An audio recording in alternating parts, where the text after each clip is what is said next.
আরিফা পারভিন আপনি লিখেছেন, বিয়ের আগে মামার বাড়ি, খালার বাড়ি প্রভৃতি আত্মীয়ের বাড়ি থেকে আইবুড়ো ভাত খাওয়ার দাওয়াত দেওয়া হয়। আইবুড়ো ভাত খাওয়া কি ইসলাম সমর্থন করে? দেখুন, প্রথম কথা হলো যে এগুলো আমাদের সামাজিক কালচার। বিভিন্ন সমাজে বিভিন্ন ধরনের সংস্কৃতি, বিভিন্ন ধরনের কালচার প্রচলিত থাকে।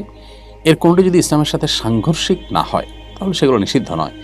এই আইবুড়ো ভাত খাওয়া বলতে আপনি যা বুঝিয়েছেন সেটাতে খালার বাড়ি বা আত্মীয় স্বজন থেকে এই ধরনের কোনো আয়োজন করা হলে সেগুলোতে যদি শরিয়া বিরোধী কোনো কিছু না থাকে তাহলে সেক্ষেত্রে সেটা মৌলিকভাবে জায়েজ এবং মুবাহ কাজ। কারণ শরীয়ত কোনো অঞ্চলের প্রচলিত কোনো সংস্কৃতিকে নিষেধ করে না যতক্ষণ পর্যন্ত সেটা শরিয়ার সাথে সাংঘর্ষিক না হয়, শরিয়ার মূল প্রিন্সিপালের সাথে সাংঘর্ষিক না হয়।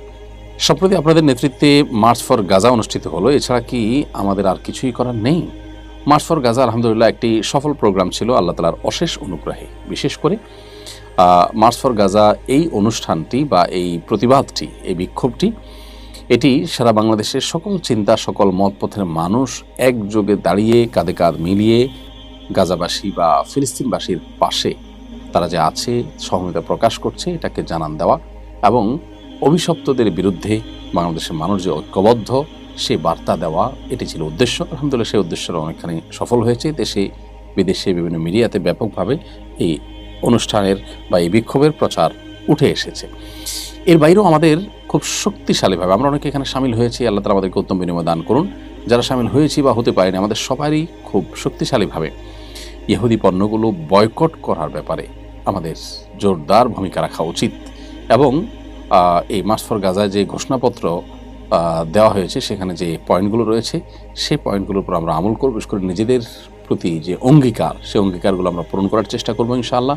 এবং অন্যান্য যে দাবি দাওয়াগুলো আছে আমাদের দেশের সরকারের প্রতি, আন্তর্জাতিক মহলের প্রতি, মুসলিম রাষ্ট্র এবং ওআইসি সহ বিভিন্ন প্রতিষ্ঠানের প্রতি, এগুলো প্রত্যেকটাকে আমাদের বিশেষভাবে গুরুত্বের সাথে বাস্তবায়নের জন্য যার যার জায়গা থেকে চেষ্টা অব্যাহত রাখতে হবে, ফিকির করতে হবে, ভাবতে হবে এবং সিরিয়াসলি অগ্রসর হতে হবে।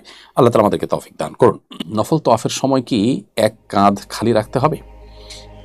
নফল তওয়াফের সময় কোনো কাঁধ খালি রাখতে হবে না।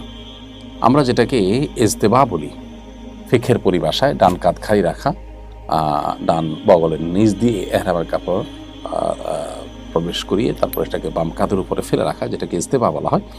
এই ইজতেবা এটা বিধিবদ্ধ তখনকার জন্য যখন মানুষ তওয়াফে জিয়ারা করবে, অর্থাৎ প্রথমবার যখন মক্কা প্রবেশ করবেন এবং উমরার জন্য যে তওয়াফটা করবেন সেই তওয়াফে শুধুমাত্র এই ইজতেবাটা বিধিবদ্ধ। এছাড়া ফরজ তওয়াফ যেটি ঈদের দিন হবে অথবা পরবর্তীতে নফল তওয়াফ হবে, সেগুলোর কোনোটিতে আর আসলে এরকম কাঁধ খালি রাখার কোনো প্রয়োজন নেই। তাছাড়া নফল তওয়াফের মধ্যে এহরামও পরিধান করতে হবে না, সাধারণ পোশাকেই থাকবেন। অতএব সেখানে কাঁধ খালি রাখার প্রশ্ন বা প্রসঙ্গ খুব একটা আসে না। অতএব নফল তওয়াফে কোনো কাঁধ খালি রাখা লাগবে না।